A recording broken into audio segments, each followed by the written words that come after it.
वो चौंकाने वाली, डराने वाली भी हैं। जहां क्रिसमस की खुशियों पर गुंडागर्दी का ग्रहण लगाया गया है और यह सब हिंदुत्व के नाम पर ही हुआ है। कांग्रेस नेता पवन खेड़ा का तो सीधा कहना है कि यह सब प्रधानमंत्री के गुंडे हैं। आइए जरा सुन लीजिए पवन खेड़ा क्या कह रहे हैं इस मसले पर। लेकिन दूसरी तरफ प्रधानमंत्री नरेंद्र मोदी को देखिए, एक ये तस्वीर देखिए और दूसरी तस्वीरें भी हम दिखाएंगे, आप तक पहुंचाएंगे। लेकिन पहले सुनिए पवन खेड़ा को।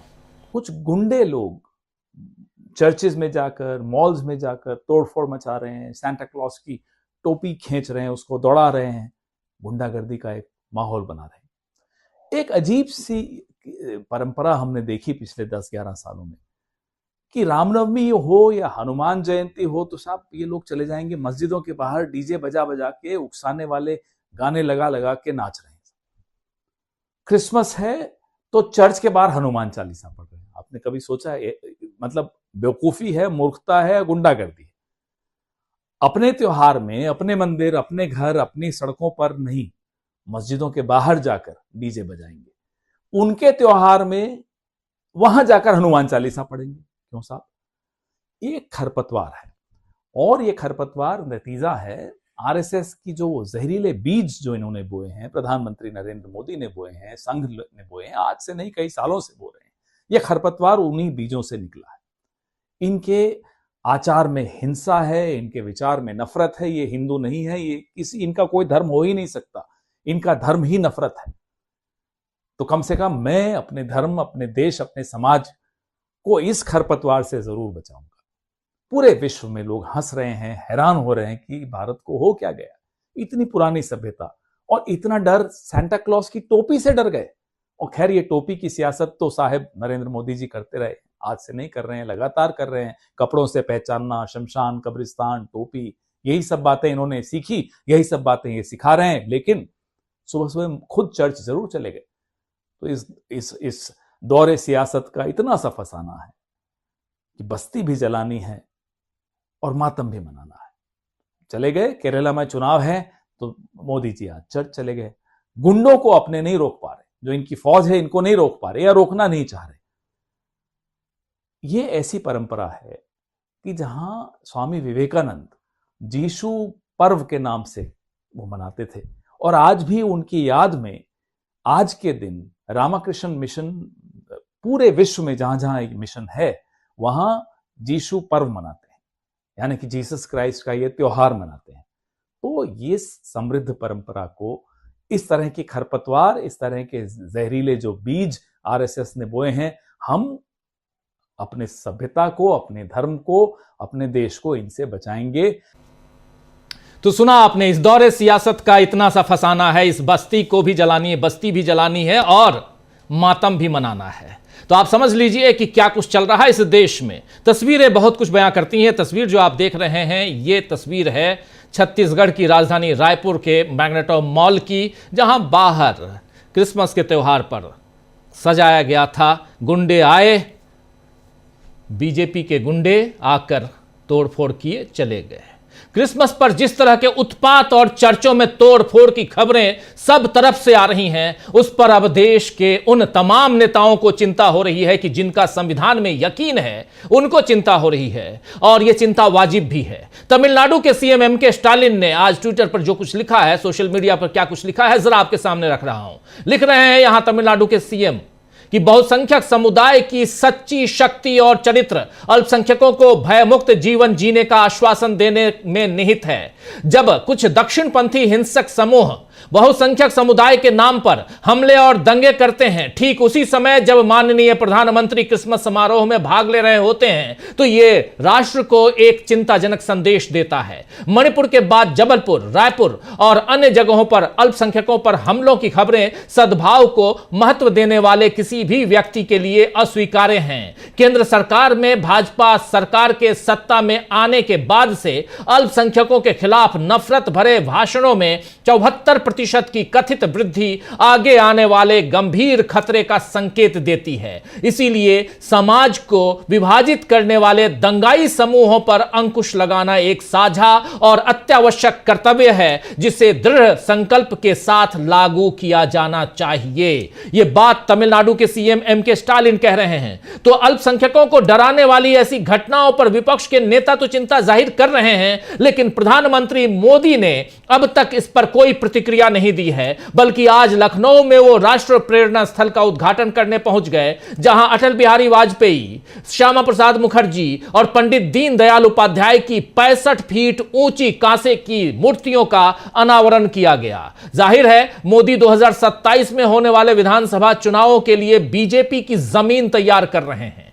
जी हां, बीजेपी की जमीन तैयार कर रहे हैं मोदी। वहां उत्तर प्रदेश में 3 ब्राह्मण नेताओं की मूर्तियां लगाकर बीजेपी उत्तर प्रदेश में अभी से जातिगत समीकरण बनाने में जुट गई है। हालांकि इस पर सवाल भी उठ रहे हैं कि जब मायावती ने दलित प्रेरणा स्थल बनाकर डॉक्टर अंबेडकर और कांसीराम की मूर्तियां लगवाई थीं, तो उसमें बीजेपी को धन की बर्बादी और भ्रष्टाचार सब दिख रहा था। अब वही काम बीजेपी ने क्यों किया? सवाल यह भी है कि मुस्लिम लीग के साथ मिलकर सरकार बनाने वाले और भारत छोड़ो आंदोलन का विरोध करने वाले श्यामा प्रसाद मुखर्जी से कौन सी प्रेरणा लेने का इशारा मोदी दे रहे हैं। और सवाल यह भी है कि क्या उत्तर प्रदेश की सारी समस्याएं दूर हो चुकी हैं जो इस तरह के आयोजनों में जनता का धन लगाया जा रहा है। ध्यान यह भी रहे दोस्तों कि इसी उत्तर प्रदेश के उन्नाव में गैंग रेप करने वाले बीजेपी के ही पूर्व विधायक कुलदीप सिंह सेंगर को अदालत से जमानत मिली, दिल्ली हाईकोर्ट से जमानत मिली है और उसकी उम्र कैद की निलंबित जो सजा है उसे निलंबित कर दी गई है, जिसके बाद पीड़िता के हक में कांग्रेस खड़ी हुई है। कल ही पीड़िता ने राहुल गांधी से मुलाकात कर कहा है कि उन्हें कांग्रेस शासित किसी भी राज्य में पनाह दे दें ताकि उनकी सुरक्षा हो। पीड़िता ने राहुल गांधी से सुप्रीम कोर्ट के लिए किसी वकील की मदद की मांग भी की है कि मुझे एक अच्छे वकील की मुझे जरूरत है, वो मुहैया करा दीजिए, उससे उनकी मदद की जरूरत है। सोचिए कि मदद और न्याय की उम्मीद राहुल गांधी से लगाई जा रही है, नेता प्रतिपक्ष से लगाई जा रही है, और मोदी केवल बेटी बचाओ का नारा ही दे रहे हैं। सुप्रिया श्रीनेत ने तो बिल्कुल सही सवाल किया है कि आखिर बीजेपी का भी नेता इस पर कुछ बोलता क्यों नहीं है? एक भी नेता नहीं बोलता, आखिर क्यों? आइए जरा सुनिए सुप्रिया श्रीनेत को। अव्वल तो अधिकांश चैनलों ने कुलदीप सेंगर को बेल मिलने पर शोज नहीं किए। जिन कुछ लोगों ने शो किए उसमें बीजेपी ने पार्टिसिपेट नहीं किया। बीजेपी ने अपने स्पोक्सपर्सन, अपने प्रवक्ता नहीं भेजे।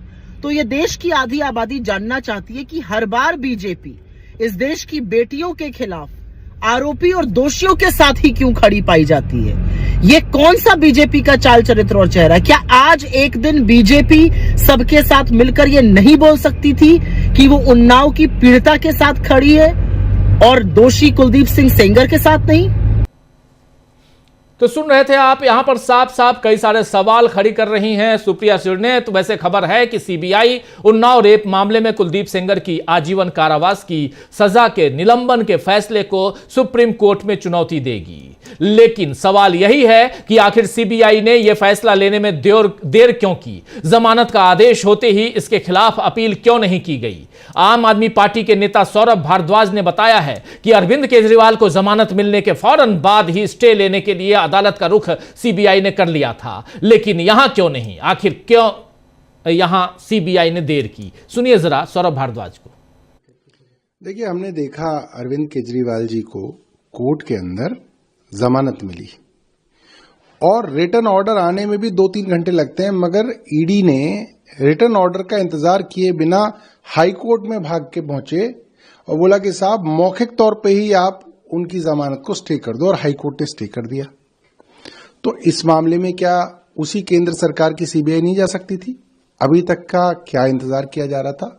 और जिस तरीके से भारतीय जनता पार्टी के सांसद और उत्तर प्रदेश के भारतीय जनता पार्टी के मंत्री खुल के एक सजा याफ्ता, एक कन्विक्टेड, एक अदालत द्वारा दोषी पाए गए भारतीय जनता पार्टी के विधायक का बचाव कर रहे हैं, इससे साफ है कि भारतीय जनता पार्टी की सरकार का पूरा जोर इस पे रहेगा कि कुलदीप सिंह सेंगर को बाहर निकालें, और इसके लिए सोशल मीडिया पर लोगों के मन में बहुत गुस्सा है और लोग अब भारतीय जनता पार्टी। तो सौरभ भारद्वाज को आप सुन रहे थे। वहीं पीड़िता की एक चिट्ठी सामाजिक कार्यकर्ता योगिता भयाना ने पोस्ट की है, जिसमें वो प्रधानमंत्री से मिलने का वक्त मांग रही हैं ताकि अपने साथ हुए अन्याय को बता सके। ये चिट्ठी देखिए, इस चिट्ठी को जरा बाहर लेकर आइए और क्या कुछ लिख रही हैं इस चिट्ठी में उसको जरा पढ़िए। सर्वाइवर्स वांट टू मीट, यहाँ वो योगिता भयाना लिख रही है, लेकिन इस चिट्ठी को जरा और एक्सपोज करें अगर तो यह साफ दिखाई देता है। माननीय प्रधानमंत्री जी, माननीय गृह मंत्री जी, मैं उन्नाव की गैंगरेप पीड़िता हूं। आपसे मिलकर मेरे साथ हुए अन्याय अवगत करवाना चाहती हूं। आपसे मेरा हाथ जोड़कर निवेदन है कि मुझे जल्द जल्द मिलने का कृपा कर समय दें। ये बात कह रही है, ये मांग रही है उन्नाव पीड़िता जो है गैंगरेप पीड़िता 25/12/2025 आज की चिट्ठी है। और यहाँ पर ये चिट्ठी लिख रही है प्रधानमंत्री और नरेंद्र मोदी और न ही यहाँ अमित शाह, ये दोनों में से कोई भी इस चिट्ठी का कोई भी सुध नहीं ले रहे हैं, संज्ञान नहीं ले रहे हैं। अभी तक मिलने का कोई यहाँ समय नहीं मिला है। अब गेंद प्रधानमंत्री नरेंद्र मोदी के पाले में है कि वो इस चिट्ठी पर कोई संज्ञान लेते हैं या नहीं लेते हैं। बिल्किस बानो प्रकरण आपको याद होगा दोस्तों, बिल्किस बानो प्रकरण में भी बीजेपी ने चुप्पी धारण कर ली थी और उन्हें इंसाफ के लिए लंबी लड़ाई लड़नी पड़ी। तो क्या यहां अब उन्नाव गैंगरेप पीड़िता को भी इंसाफ के लिए लंबी लड़ाई लड़नी पड़ेगी? कांग्रेस का साथ मिल गया है। राहुल गांधी कह रहे हैं कि हम हर संभव मदद करेंगे। तो आइए दोस्तों, आज चर्चा करेंगे कि जब देश के अल्पसंख्यकों को डराया जा रहा है, जब देश की आधी आबादी अपनी सुरक्षा को लेकर चिंता में है, जब पीड़ित पर अत्याचार हो रहा है और दोषी के साथ रसूखदार लोग खड़े हैं, तब क्या मोदी ये मानेंगे कि वो अब प्रधानमंत्री पद के लायक नहीं रहे हैं?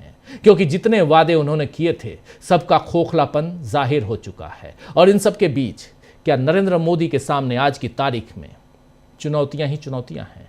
इन चुनौतियों में कौन कौन सी चुनौतियां नरेंद्र मोदी के सामने हैं? नरेंद्र मोदी से ज्यादा इस देश की जनता के बीच कौन कौन सी चुनौतियां हैं? तस्वीरें आप देख सकते हैं, बहुत सारी तस्वीरें आज आ रही हैं क्रिसमस के मौके पे। कहीं खुशियां तो कहीं गम। आखिर गम का माहौल क्यों बन रहा है? ये देश सर्वधर्म संभाव वाला देश होता था। इस देश में हर धर्म की उतनी अहमियत थी जितनी कि आपको हिंदू होने में गर्व होता था, उतनी ही आपको मुसलमान होने में गर्व होता था, उतनी ही आपको क्रिश्चियन होने में या सिख होने में या जैन होने में, बौद्ध होने में आपको गर्व होता था। आखिर ये क्यों आपसे छीना जा रहा है? ये शक्ति क्यों छीनी जा रही है? चर्चा करते हैं, चुनौतियों की बात करते हैं। हमारे साथ कुछ वरिष्ठ साथी जुड़े हुए हैं, पहले उनसे परिचय करवाता हूं। देखिए, 4 वरिष्ठ साथी हमारे साथ जुड़े हुए हैं। सिद्धार्थ जी हमारे साथ जुड़े हुए हैं, अमलिंदु उपाध्याय जी जुड़े हुए हैं हमारे साथ, प्रफुल्ल कोलखियान जी जुड़े हुए हैं और प्रेम कुमार जी जुड़े हुए हैं। आप चारों का स्वागत इस्तकबाल है। स्वागत इस्तकबाल आप तमाम दोस्त साथी शुभचिंतक आप सबका, जो अब तक जुड़ चुके हैं उनका भी, जो जुड़ने वाले हैं उनका भी स्वागत है। सीधे सीधे सबसे पहले प्रेम कुमार जी आपके पास आना चाहता हूं। प्रेम कुमार जी, वो तस्वीर प्रधानमंत्री नरेंद्र मोदी जिस वक्त चर्च में थे, उसी वक्त देश के कोनों से और खासकर उन राज्यों से जो बीजेपी शासित राज्य हैं और बीजेपी के नेताओं की अगर जुबानी कहूं तो डबल इंजन की सरकार वाले राज्य हैं, चाहे वो मध्य प्रदेश हो, ओडिशा हो, चाहे वो छत्तीसगढ़ हो, उत्तराखंड हो, इन सब राज्यों में, दिल्ली, इन सब राज्यों में जो हो रहा था, उन तस्वीरों, कुछ कम्युनिटी गाइडलाइंस हैं, कुछ पत्रकारिता के गाइडलाइंस हैं, उस कारण कुछ तस्वीरों को जिसमें तोड़ फोड़, मारपीट, ऐसी चीजें दिखाई दे रही हैं, उन तस्वीरों को हम आप तक नहीं पहुंचा पाएंगे दोस्तों। लेकिन आप समझ सकते हैं और खबरों में आप पढ़ चुके होंगे कि चल क्या रहा है। और इन सबके बीच नरेंद्र मोदी, क्या ये डबल स्टैंडर्ड है? क्या ये 2 अलग अलग ढंग का चेहरा है? एक चेहरे में जनता को दिखाया जा रहा है कि हम कितने सेकुलर हैं और एक चेहरे के जरिए यह बताया जा रहा है कि इस देश में क्या चल रहा है और किसकी सरकार है, यह माना जाए। प्रेम कुमार जी, एक चेहरे में कई चेहरे। आवाज आ रही है मेरी? जी जी जी, अच्छे से आ रही जी। एक चेहरे में कई चेहरे हैं, लेकिन जो बात आपने खास तौर से डबल इंजन की बात जोड़ी है, इसके खास मायने हैं। दरअसल आज के दिन एक बार फिर यह साबित हुआ है कि डबल इंजन की सरकार निहायत ही कमजोर सरकारें हैं।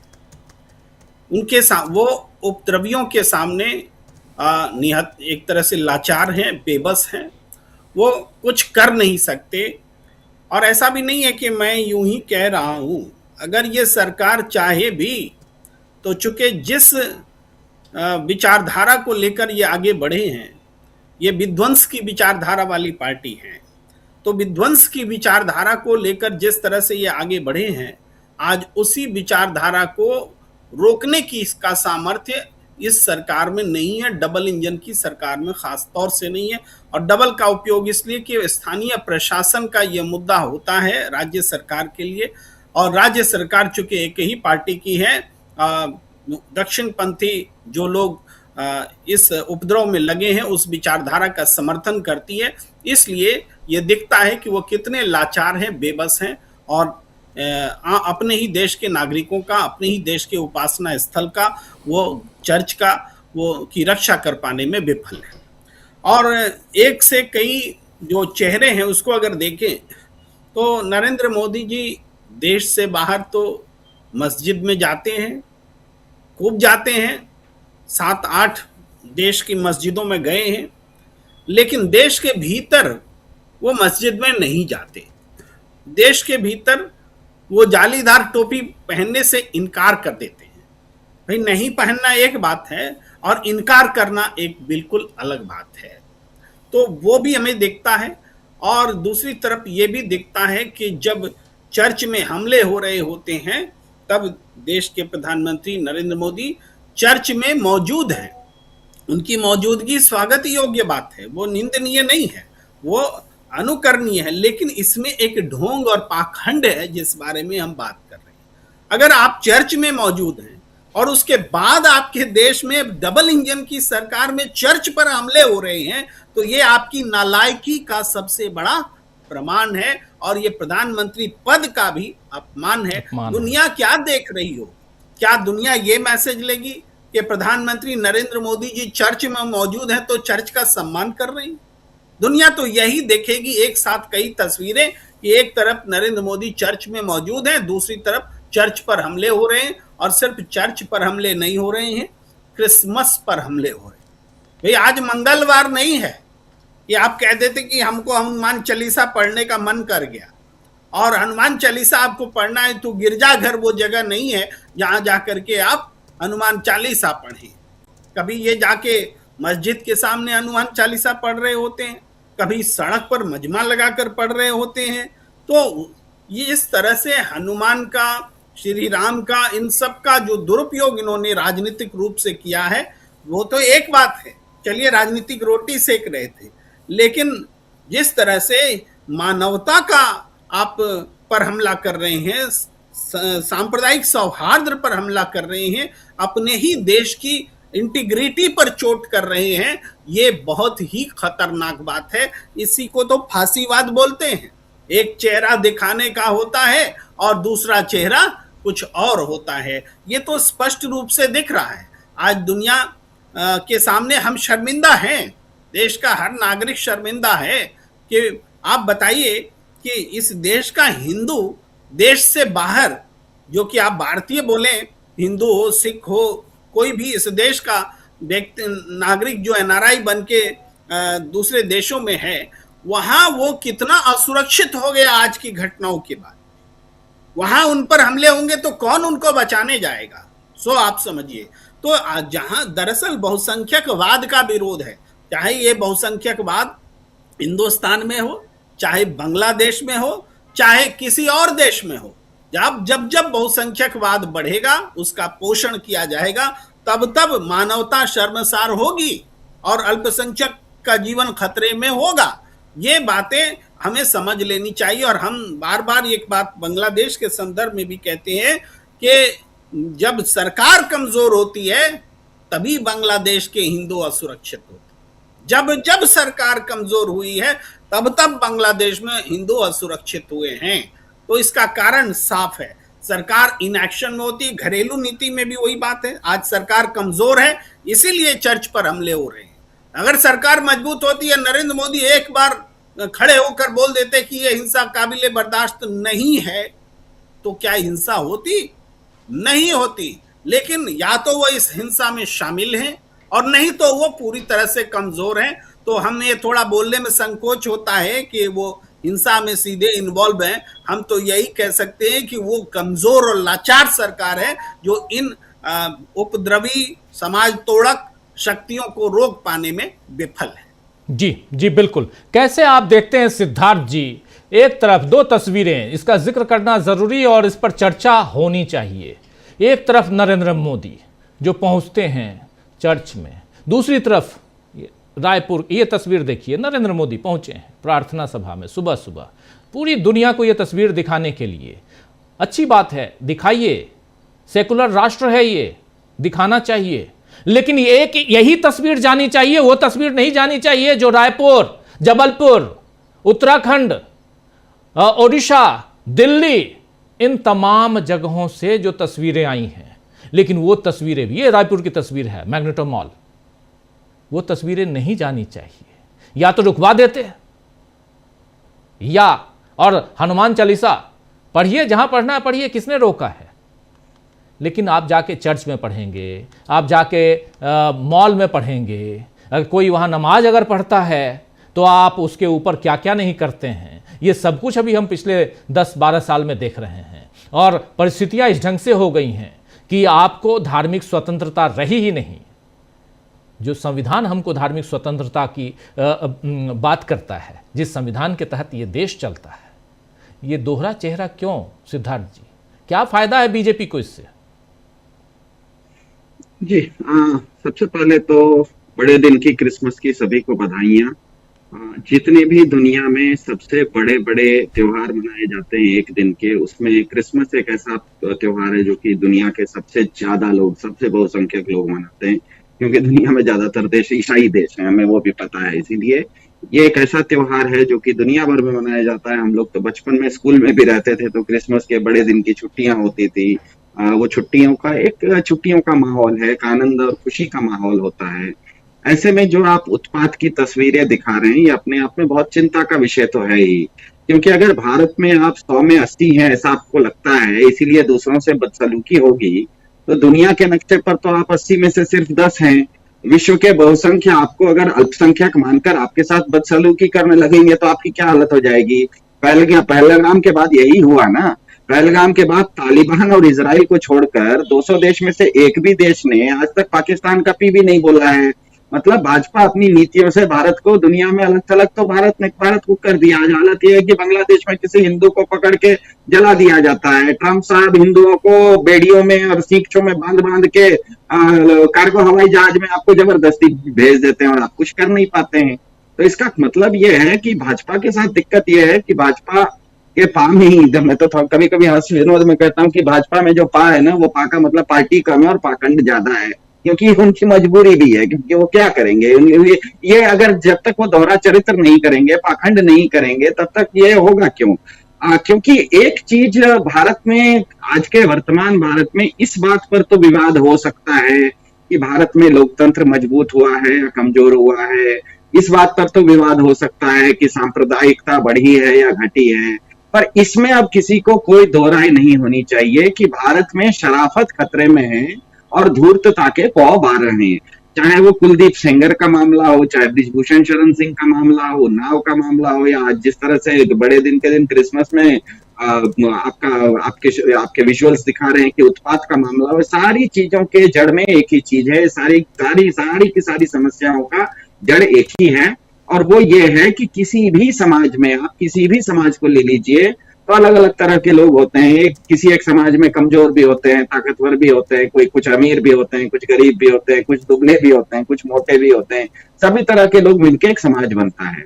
तो अक्सर यह देखा गया है कि जो कमजोर लोग होते हैं वो अपने आप में शरीफ होते हैं, क्योंकि अपने आप में वो कमजोर हैं। मेरे घर में मेरी 80 साल की माँ भी है और मेरा जवान बेटा भी है, मान लीजिए छोटा बच्चा भी है, तो जो जितना कमजोर होगा वो उतना शरीफ होना उसके लिए मजबूरी भी होती है। सिद्धार्थ जी, ये जो तस्वीर है, सिद्धार्थ जी, ये जो विजुअल देख रहे हैं आप, ये विजुअल है बरेली के चर्च के बाहर। देखिए गेट पर ये हनुमान चालीसा पढ़ रहे हैं आज, बरेली उत्तर प्रदेश। जरा विजुअल, जरा साउंड के साथ, अभी आता हूं आपके पास, साउंड के साथ सुना देते हैं। ये चल रहा है चर्च। आप इतनी तकलीफ है, इतनी तकलीफ है, तो फिर सत्ता आपकी है, आप कर लीजिए जो करना, मनमाना कर लीजिए, मनमानी कीजिए, लेकिन जरा फुल स्क्रीन सुनिए जरा।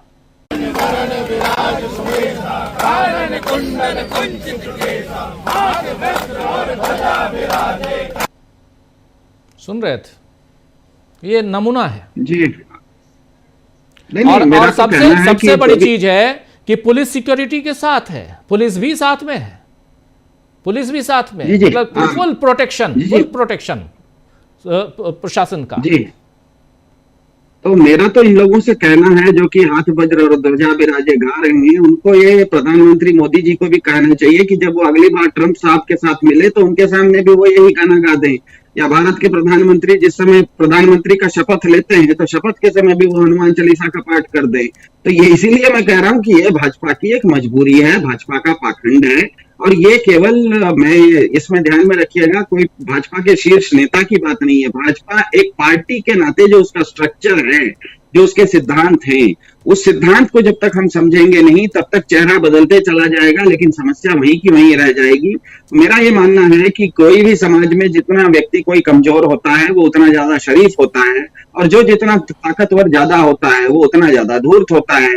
तो किसी भी सभ्य समाज में, दुनिया के किसी भी सभ्य समाज में अपराध दर गिरते चला जाता है। सभ्य समाज का ये सबसे बड़ा चरित्र होता है कि सभ्य समाज में अपराध दर कम होते चला जाता है। अपराध जब कम होते हैं तो घर की महिलाएं हो, बच्चे हो, बुजुर्ग हो, ये सब लोग घर से ज्यादा बाहर निकलना शुरू करते हैं, उनकी हिम्मत बढ़ जाती है। और जैसे ही कोई आदमी घर से बाहर पैर रखता है वो किसी न किसी रूप से आर्थिक योगदान करने लग जाता है, उससे परिवार की भी खुशहाली बढ़ती है और सरकार को भी टैक्स ज्यादा मिलता है।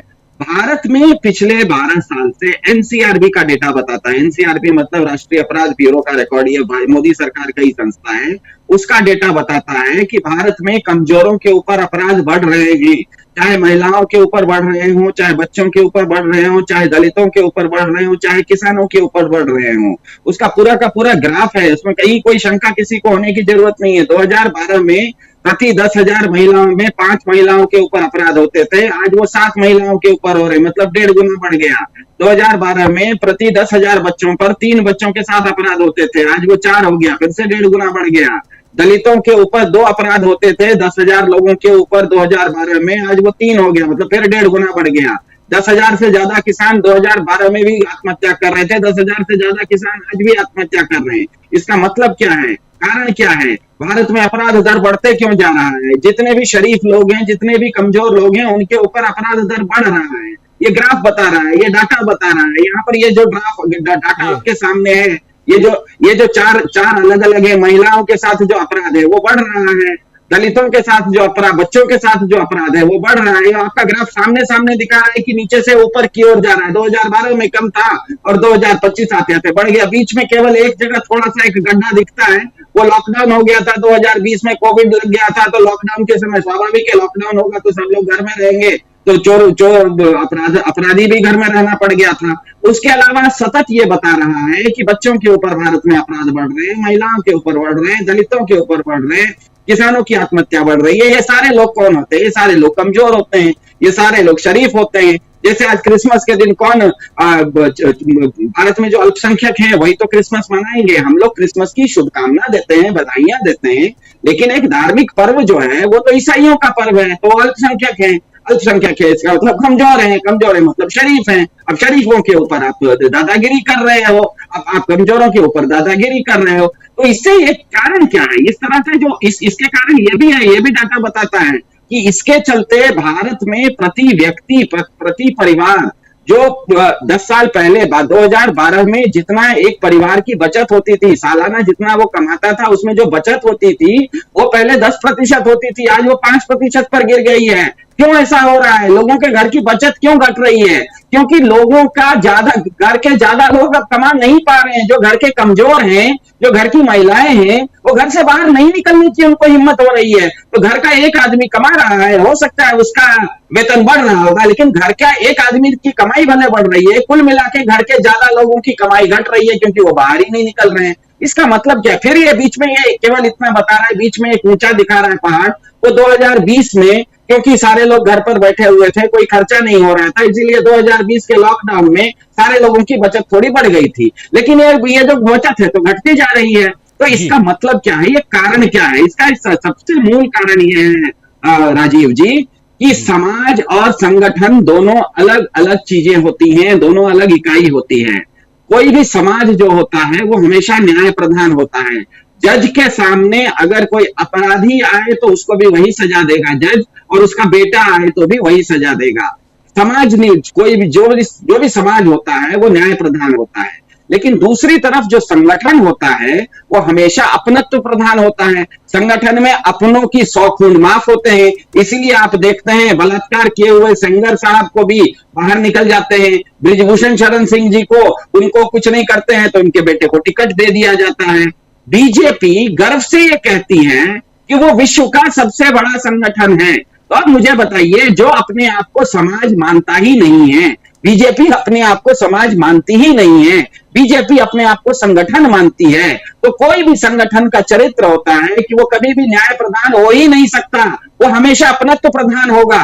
और जो समाज होता है वो समाज कभी भी अपनत्व प्रधान नहीं होता। समाज निर्माण हमेशा न्याय प्रधान व्यवस्था से ही होता है। तो ये जो एक फंडामेंटल डिफरेंस है, ये एक मूलभूत समस्या है। और ये मूलभूत समस्या कोई ये गलतफहमी में ना रहे, बीजेपी का समर्थक हो या बीजेपी का विरोधी हो या कोई क्या कहते हैं बिल्कुल न्यूट्रल व्यक्ति हो, समीक्षक के नाते भी, कि बीजेपी में किसी के चेहरा बदल जाने से यह समस्या का समाधान होगा, कोई दूसरा आदमी बीजेपी के शीर्ष नेतृत्व में आएगा तो समाधान होगा, ऐसा नहीं होगा।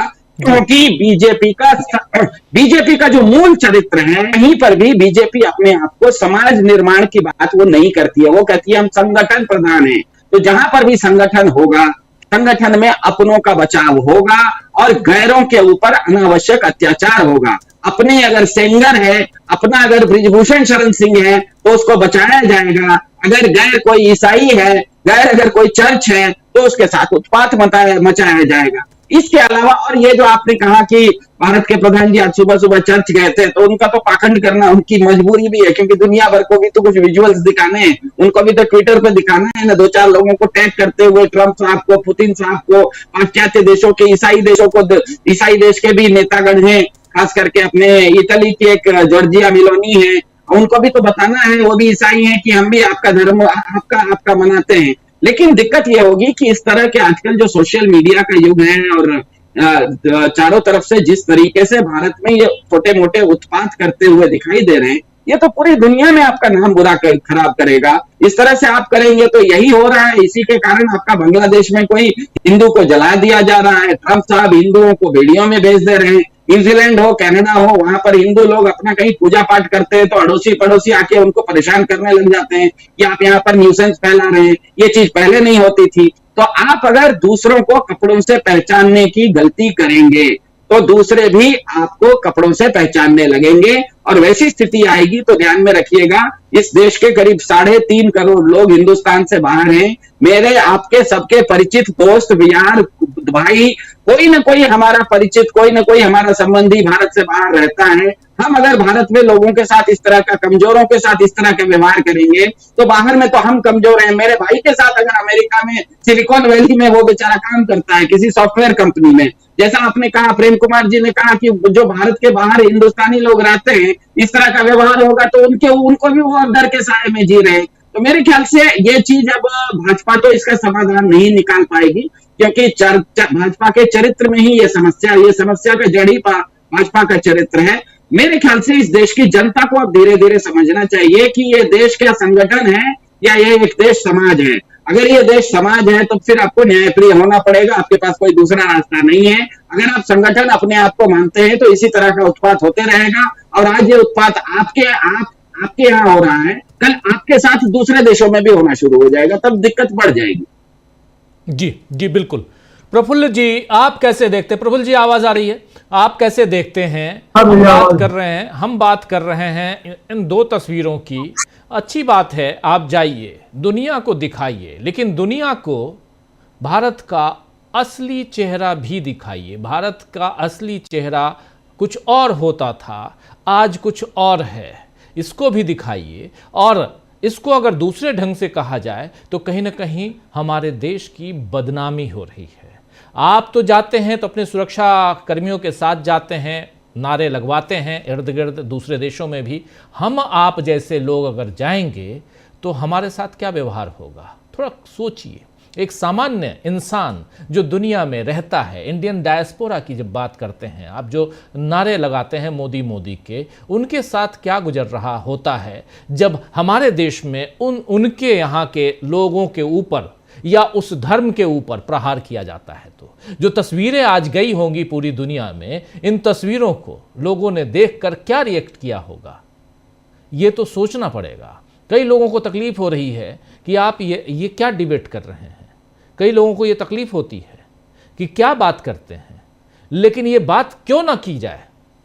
हमारे ताना बाना, हमारे देश का जो ताना बाना है उसको तोड़ने की कोशिश है, उसको खत्म करने की कोशिश है। इस पे बात क्यों ना हो? प्रफुल्ल जी नमस्कार। मेरी क्रिसमस, सभी को क्रिसमस की बधाई।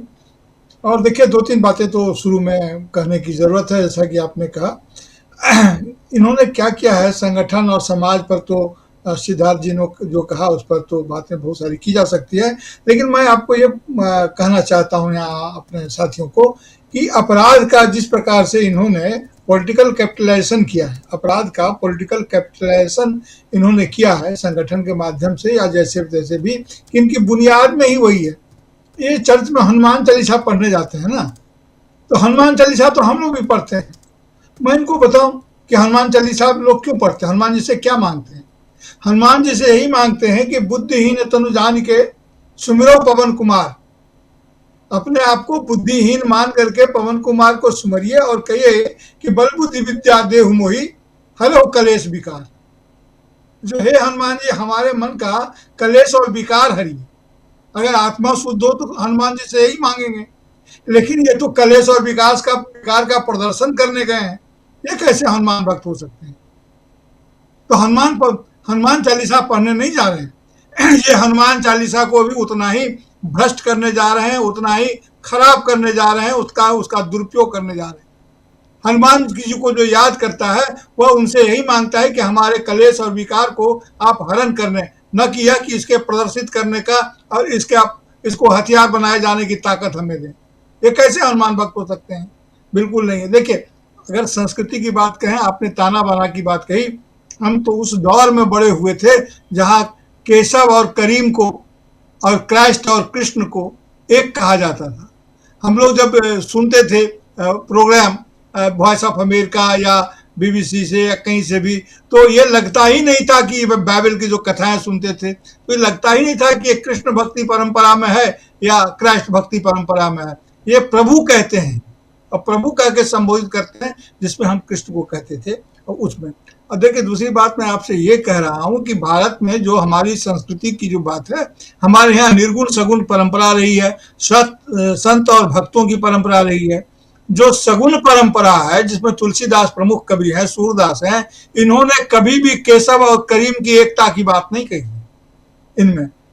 लेकिन जो निर्गुण भक्ति परंपरा के लोग हैं, उन्होंने केशव और करीम की एकता की बात कही है। ये जो हम सुनते हैं गांधी जी के मुंह से कि हिंदू और मुसलमान दो आंख हैं, दास का भी कथन है, रैदास के भजन में ये बात है कि हिंदू और मुसलमान दो आंख हैं।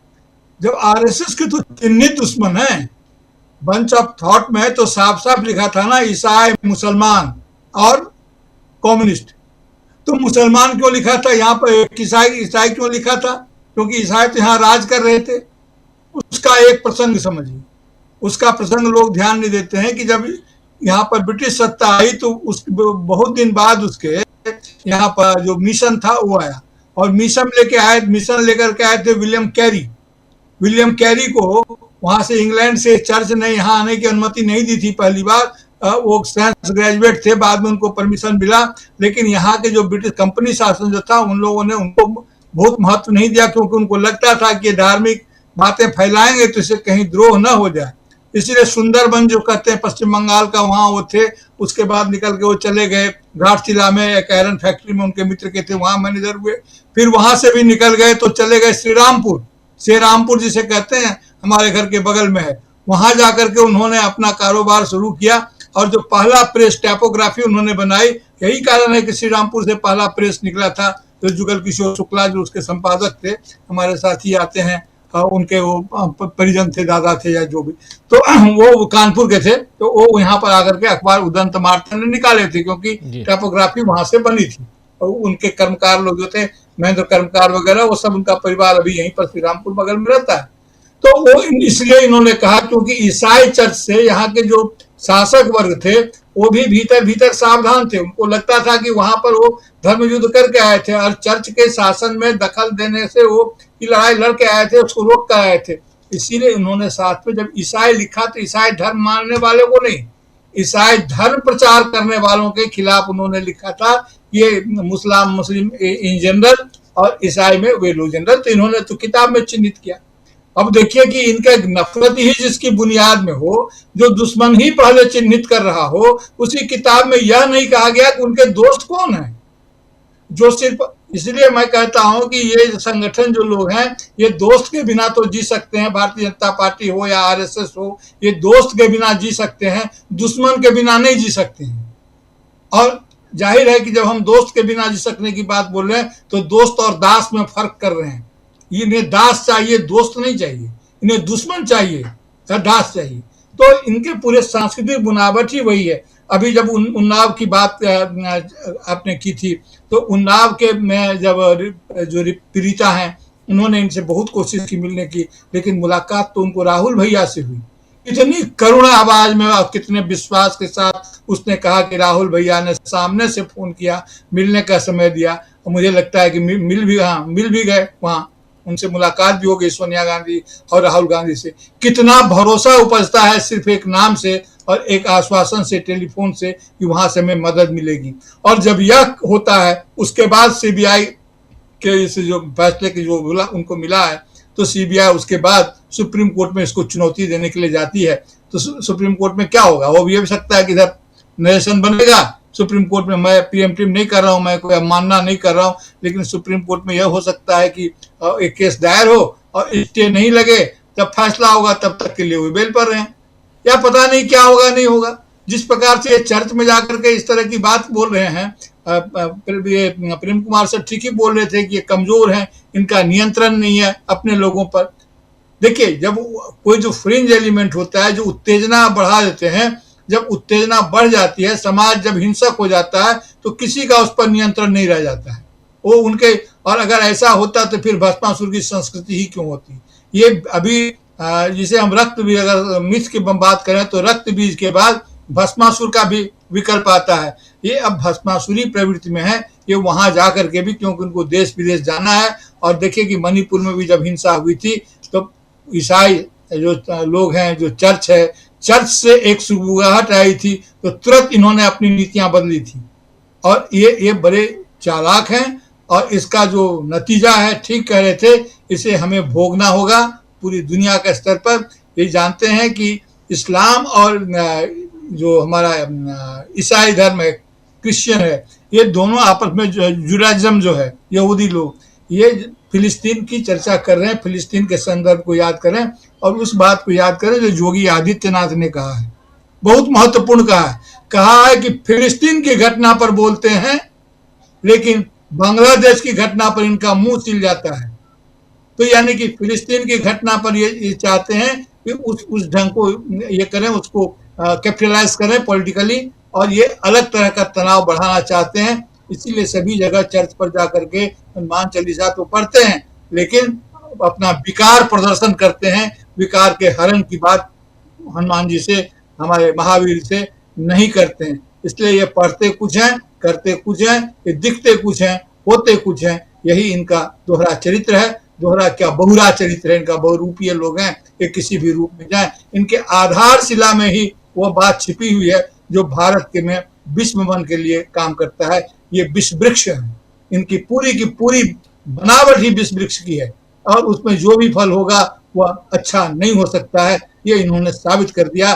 देश की जनता ने भरोसा किया था कि शायद इतनी संस्कृति की बात बोलते हैं, इतनी सारी बातें करते हैं, शायद इन पर कोई रुचि हो, कोई ऐसी बात हो, इतने दिनों तक ये थे कुछ करें, लेकिन नहीं।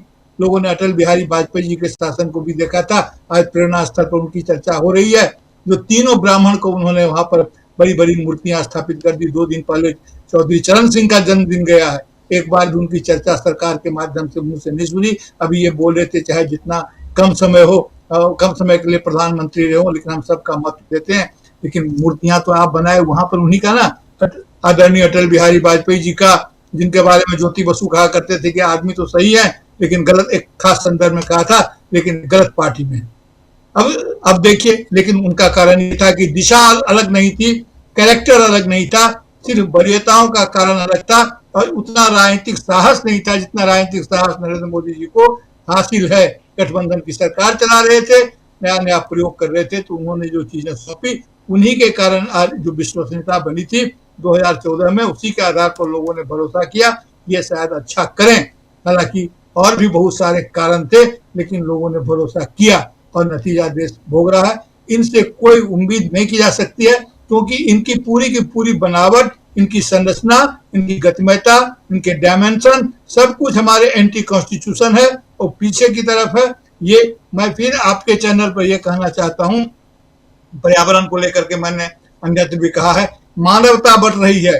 एक तरफ हम ऑर्गेनिक ह्यूमनिज्म और एक तरफ ट्रांस ह्यूमनिज्म की तरफ हम बढ़ रहे हैं, यानी कुछ लोग देवता बन जाएंगे और कुछ लोग जानवर की जिंदगी में पीछे धकेल दिए जाएंगे। ये कुछ लोगों को पीछे धकेल रहे हैं और इसके लिए धर्म का इस्तेमाल कर रहे हैं। राजनीति से अधिक ये सभ्यता के साथ विश्वासघात कर रहे हैं। ये सभ्यता के विश्वासघाती हैं सर। जी, सभ्यता के विश्वासघाती हैं, बिल्कुल। अमलेंदु जी, आप कैसे देखते हैं जब यहाँ, क्योंकि क्रिसमस जो है वो सिर्फ भारत का त्यौहार नहीं है, पूरी दुनिया में क्या तस्वीरें आज हमने दी हैं, क्या कुछ हमने दुनिया को दिया है? राजीव जी, दुनिया को हमने मोदी जी की तस्वीर दी है और साथ साथ रायपुर की भी तस्वीर दी है, बरेली की भी तस्वीर दी है। हमने 2 तस्वीरें दी हैं और हमेशा हम 2 तस्वीर देते हैं। हालांकि एक वो जो कॉमेडियन हैं उनके ऊपर इसी में मुकदमा हो गया था कि भारत में 2 भारत हैं, इसको कहीं कुछ गा दिया था अमेरिका में जाकर उन्होंने, तो यहाँ के जो थे वो मुकदमा कायम हो गया था। तो मोदी जी जो करते हैं, राजीव जी, यहाँ फिर सवाल उठता है कि मोदी जी को क्या उनका जो समर्थक वर्ग है, जो उनके अनुयायी हैं, क्या वो मोदी जी की बात सुनते नहीं हैं? अगर मोदी जी जाकर वहां प्रार्थना में शामिल हो रहे हैं, भगवान यीशु से प्रार्थना कर रहे हैं, हाथ जोड़कर बैठे हुए हैं, और जब वो कोरस गाया जा रहा है कि आज आई खुशी आई खुशी आई, तो मोदी जी बहुत तन्मयता के साथ जो है हाथ से ताल बजाते हुए, सुर में सुर मिलाते हुए दिखाई पड़ते हैं, ताल से ताल मिलाते हुए। तो प्रधानमंत्री की बातें इनका समर्थक वर्ग क्यों नहीं सुनता है? इसी तरीके से जब पहली बार प्रधानमंत्री बने और लाल किले पर पहुंचे तो कहा कि 10 साल के लिए आप ये सांप्रदायिक बातें छोड़ दीजिए, हिंसा की बातें छोड़ दीजिए, देश को विकसित रास्ते पे ले जाना है। लेकिन 10 सालों में ही राजीव जी जितना ज्यादा उत्पाद इनके चेलों ने मचाया है, उतना तो पिछले 70 सालों में कभी नहीं मचा। तो मोदी जी की बात नहीं सुनते या मोदी जी बात कहते नहीं है। मन की बात कुछ और होती है, जुआ पे कुछ और होती है। तो उनकी मन की बात जो है उनके भक्त समझ जाते हैं और जुआ की बात जो है वो विदेश के लिए होती है, दूसरे देशों के लिए होती है। तो ये हमने तस्वीरें राजीव जी आज दी हैं। लेकिन राजीव जी, इसके बीच में चर्चा करना ये जरूरी है कि आज प्रधानमंत्री नरेंद्र मोदी ने जो प्रतिमाएं स्थापित की हैं, आखिर उसका संदेश क्या है? एक तो राजीव जी, अटल बिहारी वाजपेयी और दीनदयाल उपाध्याय की प्रतिमाएं एक साथ स्थापित करना, ये आरएसएस के अंदर का एक संघर्ष जो है उसको क्या पाटने की कोशिश कर रहे हैं नरेंद्र मोदी जी? क्योंकि अटल बिहारी वाजपेयी और दीनदयाल उपाध्याय दोनों राजीव जी 2 विपरीत ध्रुव थे। और बलराज मधोक की किताब में अटल जी को लेकर जो विचार व्यक्त किए गए हैं और जो दीनदयाल उपाध्याय की जो जिस तरीके से मृत्यु हुई उसको लेकर सब बातें कही गई हैं, वो तो बड़ी खतरनाक है। तो ये आखिर क्या साबित करना चाहते हैं दीनदयाल उपाध्याय को वहाँ प्रतिमा बनाकर और अटल जी की प्रतिमा बनाकर? चलिए, अटल बिहारी वाजपेयी फिर भी प्रधानमंत्री रह लिए, आपने उनकी प्रतिमा बना ली। श्यामा प्रसाद मुखर्जी की, चलिए बाद में वो संविधान सभा के सदस्य थे, मंत्री रहे, तो आपने उनकी प्रतिमा लगा ली, कोई बात नहीं। लेकिन भाई, हमारा टैक्स पेयर का पैसा जो है ये दीनदयाल उपाध्याय के लिए क्यों खर्च किया जा रहा है? दीनदयाल उपाध्याय का भारत के लिए क्या योगदान है? समाज के लिए दीनदयाल उपाध्याय का क्या योगदान है? अटल बिहारी वाजपेयी का योगदान समझा जा सकता है, ये भारत के प्रधानमंत्री रहे, बस इतना सा योगदान, बाकी और तो कोई योगदान नहीं है। इसी तरीके से श्यामा प्रसाद मुखर्जी का योगदान है कि जब आज़ादी का आंदोलन हो रहा था 1942 का स्वतंत्रता संग्राम आंदोलन था और भारत छोड़ो आंदोलन की जब कॉल दी जा रही थी तो उसको चलने के लिए अंग्रेजों का साथ दे रहे थे। ये योगदान है श्यामा प्रसाद मुखर्जी का। तो इसी को याद करने के लिए उनकी प्रतिमा लगाई गई है श्यामा प्रसाद मुखर्जी की। नेताजी सुभाष चंद्र बोस के खिलाफ विश्व भवन कर रहे थे श्यामा प्रसाद मुखर्जी का, इसीलिए प्रतिमा लगाई गई है। तो ये लगाई जा सकती है, कल को आप किसी भी प्रतिमा लगा सकते हैं। सावरकर की आपने लगाई थी, कल को अगर गोडसे की भी आप लगा देंगे तो कौन रोक लेगा आपको, क्योंकि आप सरकार में हैं, आपके पास पैसा है, जनता का पैसा खर्च करने के लिए आप किसी की प्रतिमा लगाइए, किसी की भी लगा सकते हैं। तो लगाइए, आप शौक से लगाइए, लेकिन जिसकी प्रतिमा लगा रहे हैं उसका समाज के प्रति क्या योगदान है ये तो बताइए। ये आप बताने को तैयार नहीं है कि इनका क्या योगदान है। तो ये राजीव जी बहुत खतरनाक संकेत जो है ये साफ तौर पर दिए गए हैं, चाहे वो श्यामा प्रसाद मुखर्जी की और दीनदयाल उपाध्याय, अटल बिहारी वाजपेयी की प्रतिमा लगाना हो, और चाहे गिरजाघरों के ऊपर जिस तरीके से आज हमले किए गए हैं और जिस तरीके से हनुमान चालीसा पढ़ा जा रहा है, इनको वज्र जो मूर्ख हैं राजीव जी, इनको ये भी नहीं पता कि कर्नाटक के चुनाव में नरेंद्र मोदी ने बजरंगबली का इसी तरीके से इस्तेमाल किया था और उसका परिणाम तुरंत बजरंगबली ने गदा उठाकर दे दिया भारतीय जनता पार्टी को कि मेरे नाम का दुरुपयोग करोगे तो ऐसी गदा लगाएंगे तुम्हारी पीठ पे कि अकल ठीक हो जाएगी, और ठीक कर दी बजरंगबली ने इनकी अकल। लेकिन ये फिर भी जो है सुधरने का नाम नहीं लेते हैं। अब चढ़ के सामने खड़े होकर आप जो है बजरंगबली की जो है हनुमान चालीसा पढ़ रहे हैं और सीधे पढ़ने को बोल दिया जाए तो कोई नहीं पढ़ पाएगा। इसलिए वंदे मातरम प्रधानमंत्री जो थे वंदे मातरम संसद के अंदर पे बात कर रहे थे और देख कर पढ़ रहे थे, तब भी शुद्ध नहीं बोल पा रहे थे और कह रहे हैं कि पूरा गाया जाए वंदे मातरम। तो ये राजीव जी ये जो जिस तरीके के ये पाखंड की करते हैं तो उससे देश के सामने कई सारे सवाल खड़े होते हैं। समस्या जो है वो ये है कि अब चुनौतियां मोदी जी के सामने बढ़ रही हैं और इन चुनौतियों का मुकाबला कैसे किया जाए। तो कहीं मंदिरों, कहीं जो है गिरजाघरों के आगे आप झाल बजाइए, कहीं आप मस्जिदों को आगे जो है जय श्री राम के नारे लगाइए, यही सब। यानी राजीव जी इन लोगों ने हमारे तमाम देवी देवताओं को हिंसा का हथियार बनाकर छोड़ दिया है। हिंदू धर्म के साथ इससे ज्यादा बुरा जो है वो तो औरंगजेब ने भी नहीं किया था, जो है भाजपा इस कर रहे हैं, जिस तरीके से हिंदू धर्म को बदनाम करने का काम कर रहा है। तो ये राजीव जी हिंदू धर्म के सबसे बड़े दुश्मन हैं। हिंदुओं को अब जागने की जरूरत है, हिंदू सोए हुए हैं, हिंदू जागे और हिंदू विरोधी भाजपाइयों को इनको सबक सिखाएं जी। लेकिन इसको ज़रा दूसरे ढंग से देखा जाए प्रेम कुमार जी, भारत की छवि विदेश में कैसी बन रही है और इसका और कितनी चुनौतियां आने वाले समय में, जो अभी हुआ है, जो आज के दिन में पिछले 2-3 दिनों से, और दिल्ली के कुछ स्कूलों में बता दिया गया, बोल दिया गया कि किसी बच्चे को सांता क्लॉज नहीं बनाना है, अगर किसी टीचर ने ऐसा किया तो पनिश किया जाएगा। ये सब जो पिछले दिनों ये सारी घटनाएं आ रही हैं, इसको कैसे दुनिया देखेगी, पहली बात। दूसरी बात, थोड़ा सा उधर भी मैं चलना चाहता हूँ। सिंगर वाले मामले में पीड़िता का जिक्र हमने किया था, उस मामले में भी, वहाँ भी उस मामले में भी बीजेपी चुप है। बीजेपी की चुप्पी देखिए आप, बिल्कुल खामोशी है, शांति है। आपने अभी आम आदमी पार्टी के नेता, और इतना ही नहीं, जांच एजेंसियां वो भी इसमें एक्टिव नजर नहीं आती हैं जितना एक्टिव वो विपक्ष के किसी केस में नजर आती हैं। आम आदमी पार्टी के नेता सौरभ भारद्वाज ने बता दिया।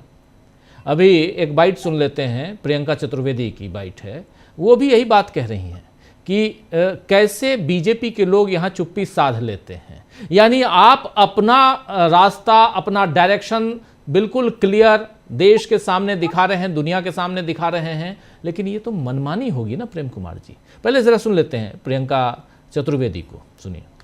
नमस्कार। आप सभी को बिल्किस बानो का केस तो याद होगा ही, कैसे उस महिला के साथ गैंगरेप हुआ, किस तरीके से घिनौनी तरीके से उन आरोपियों ने उनके साथ बलात्कार किया और उनकी परिवार की एक लंबी लड़ाई लड़ने के बाद उन आरोपियों को सजा मिली।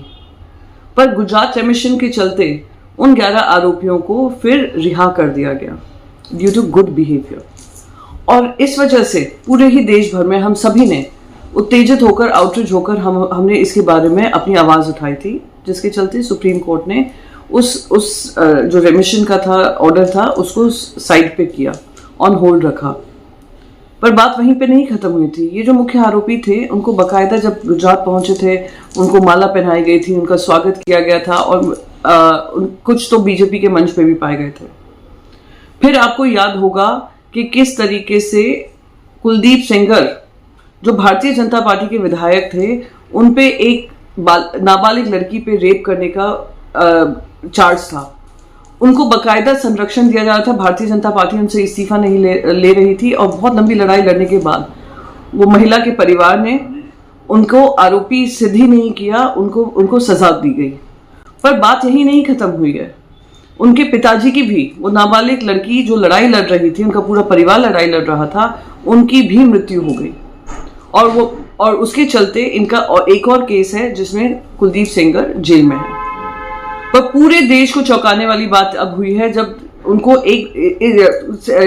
कुलदीप सेंगर को इस रेप केस के लिए उनको बेल दे दी गई है। उनका परिवार, जो लड़की का परिवार है, वो दहशत में है।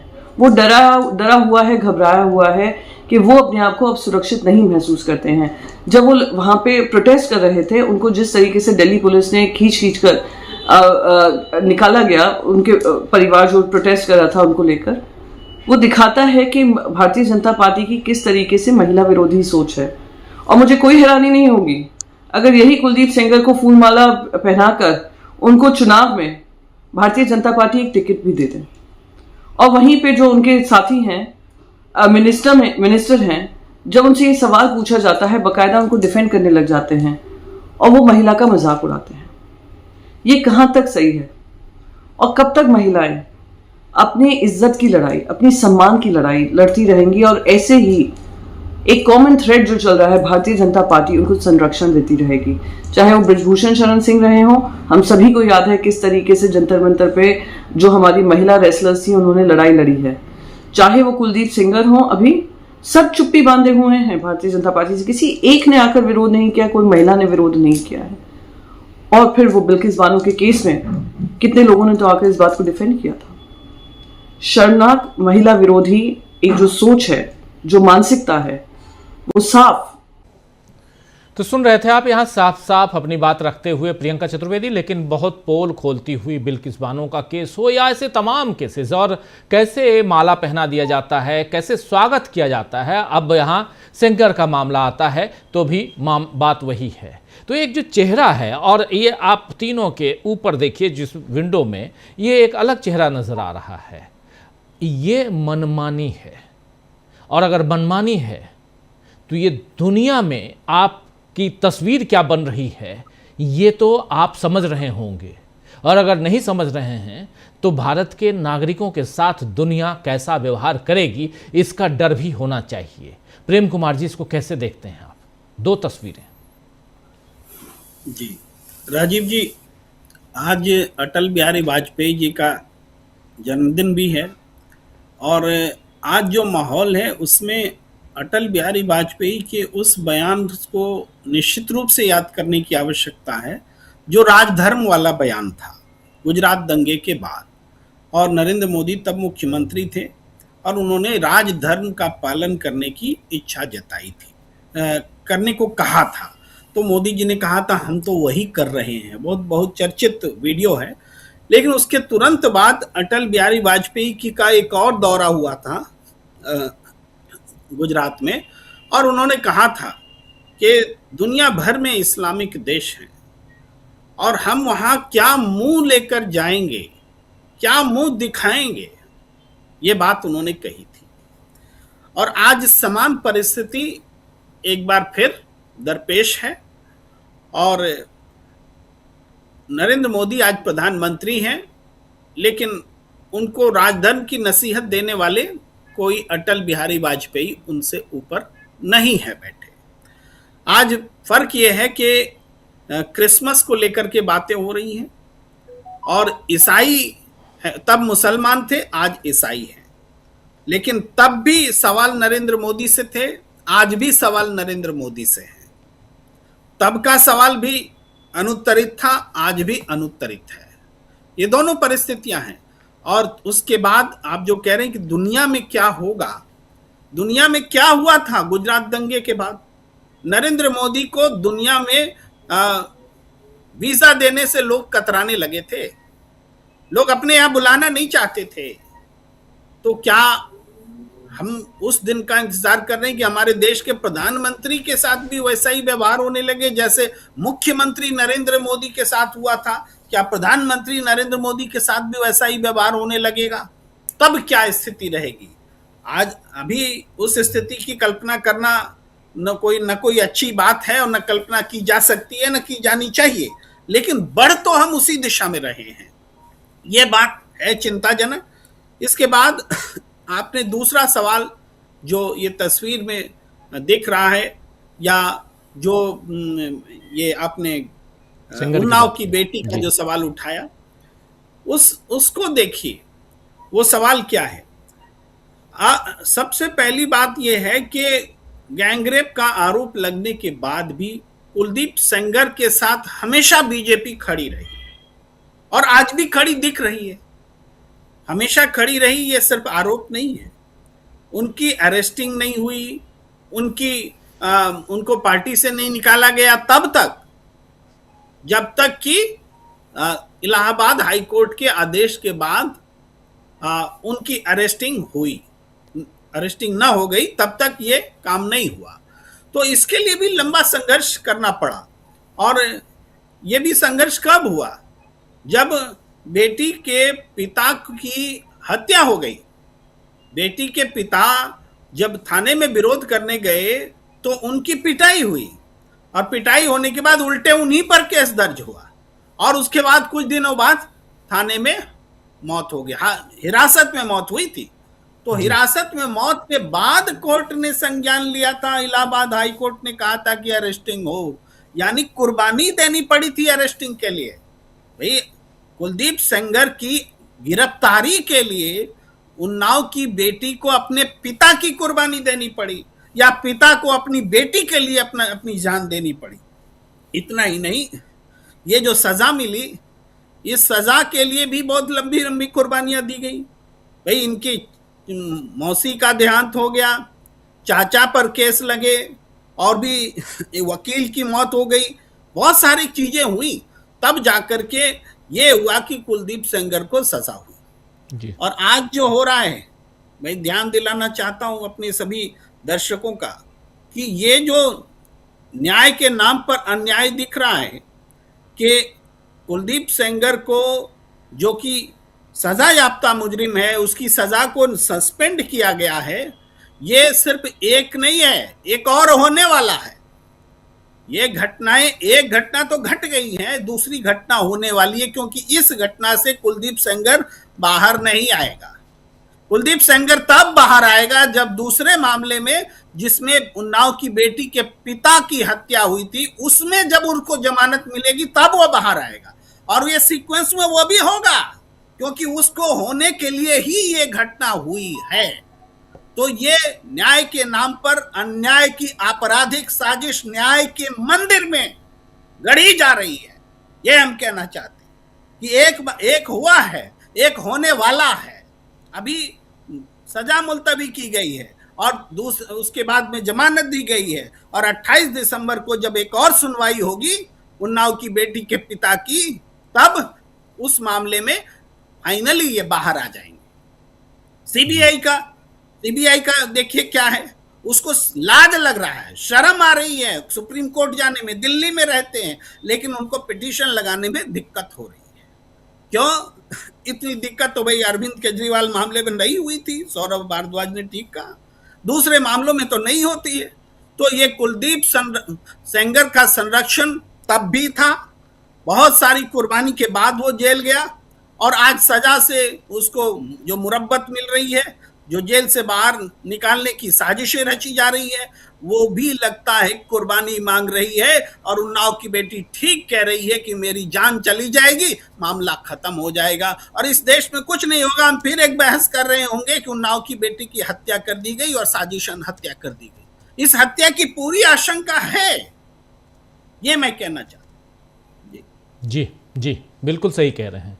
कैसे आप देखते हैं प्रफुल्ल जी का नाम भी ठीक कर लीजिए ज़रा। और प्रफुल्ल जी, कैसे आप देखते हैं इस पूरे घटनाक्रम को, जिसमें यहाँ उन्नाव की हम बात करें, जो तस्वीरें हैं, अलग अलग तस्वीरें आप देखिए, इन तस्वीरों को ज़रा ऊपर हम देख रहे हैं। एक और तस्वीर है जिसमें हनुमान चालीसा पढ़ रहे हैं, इस पर हम चर्चा कर चुके हैं। दूसरी तस्वीर प्रधानमंत्री की, उस पर चर्चा कर रहे हैं। दुनिया इन तस्वीरों को देख रही है, कैसे क्रिसमस पे यहाँ तोड़फोड़ की जा रही है। उन तस्वीरों को और इन तस्वीरों के बीच एक रेप पीड़िता को जो यहाँ पर न्याय मिलनी चाहिए वो न्याय नहीं, वहाँ उनको न्याय नहीं मिल पा रहा है, बल्कि यहाँ तो एक डर का आलम खड़ा किया जा रहा है। कैसे देखा जाए? अगर संभव हो तो वो चित्र भी एक बार डिस्प्ले करें जिसमें वो भारत माता के चित्र के साथ वहाँ प्रेरणा स्थल पर सिंह वाहिनी का चित्र दिखलाया गया है, अगर संभव हो तो।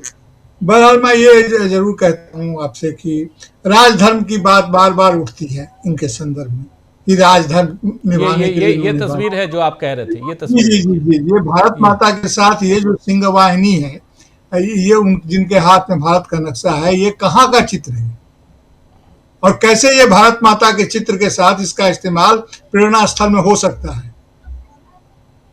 ये झंडा वो किसके कैसे हाथ में थमा दिया गया है? ये एक गंभीर मामला है, इसको पता नहीं, जो कानूनविद लोग हैं लोग देखेंगे। मैं तो सिर्फ अपनी राष्ट्रभक्ति की भावना से ही इसको समझने की कोशिश कर रहा हूं कि ये चित्र हो नहीं सकता है,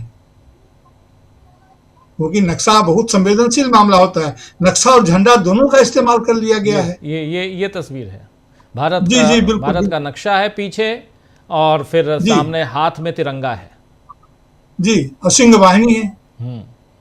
भारत का तो दूसरा राज्य चिन्ह है। तो बहरहाल मैं सिर्फ ये अंडरलाइन कर रहा हूं ताकि लोग देखेंगे और महसूस करेंगे कि इनका इरादा क्या है। गनीमत यह है कि जिस प्रकार इन्होंने सिक्का में किया था वो इस बार नहीं किया है, लेकिन इरादा इनका वही होगा। इस झंडे में जो हमारा तिरंगा का रंग है वो भी देखिए, क्या ये तिरंगा है, ये क्या है? अब इसको गौर से देखिए। गनीमत इतना है कि क्लियर कट भगवा नहीं है, लेकिन मैं अपने जो हमारे श्रोता समाज के जो लोग हैं या दर्शक जो देख रहे हैं उनके ध्यान में लाना चाहता हूं कि वो अपने ढंग से इसका विश्लेषण करें कि ये क्या है। दूसरी बात, राजधर्म की बहुत चर्चा होती है और राजधर्म के ये कहा जाता है, सामान्यतः यह अटल बिहारी वाजपेयी जी के संदर्भ में कहा जाता है कि उनमें बड़ी सरासयता थी, बड़ी भावुकता थी कि उन्होंने कहा कि राजधर्म का पालन करना चाहिए। लेकिन मामला दूसरा है। मामला क्या है कि अगर मोदी जी ने राजधर्म का पालन नहीं किया तो अटल बिहारी वाजपेयी जी ने अपने किस राजधर्म का पालन किया?